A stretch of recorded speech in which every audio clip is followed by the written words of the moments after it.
know how you get rid of that fear? Tell your kids your fears. Tell them. I spoke to my dad for the first time a couple weeks ago.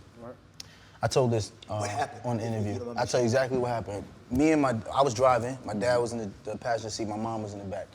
And I was driving. My mom said something, and my father snapped at her a little bit. And now I'm in my car. Mm-hmm. So I'm like, hey man, you just had a tantrum for no reason. You have to chill out. And then my father don't play no games. He looked right at me and said, hey, that's still my wife, and you still my son. And in that moment, I was just like, okay, this is gonna go somewhere, and I don't want it to go. And I said, we'll talk about it later. So we went to the house, sat down in the kitchen for 3 hours. And my father sat down and told me every fear he had and the things he was concerned about from the time he had me. That's what gave me the realization, like, wait a minute, you got married at 21, had me within a year, had my brother 2 years later, so you were 23, 24. I know my grandfather didn't sit down and tell you how to be a dad or be a husband. So I said, how did you figure it out? He said to me, I'm still trying.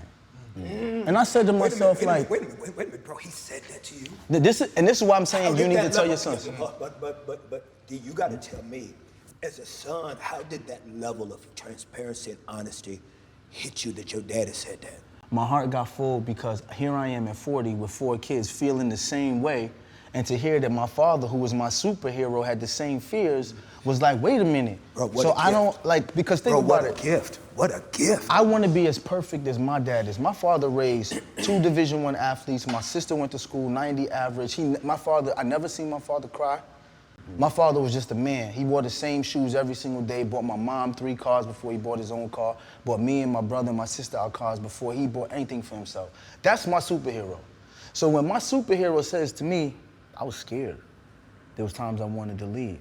Now I'm like, shit, that was me. Yeah, so now he looks more human to me than he ever looked because he was being honest. And what that did was give me the confidence to say, wait a minute, so all this time you thought you were fucking up and I turned out like this. Yes.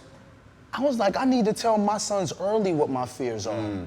And that's why I was telling you, tell your kids, man, because the minute they see you as human and no longer see you as this esoteric creature that has to be perfect, they'll come to you and talk to you about their fears. And then you can help guide them. Because that goes back to what we talked about with discernment, right?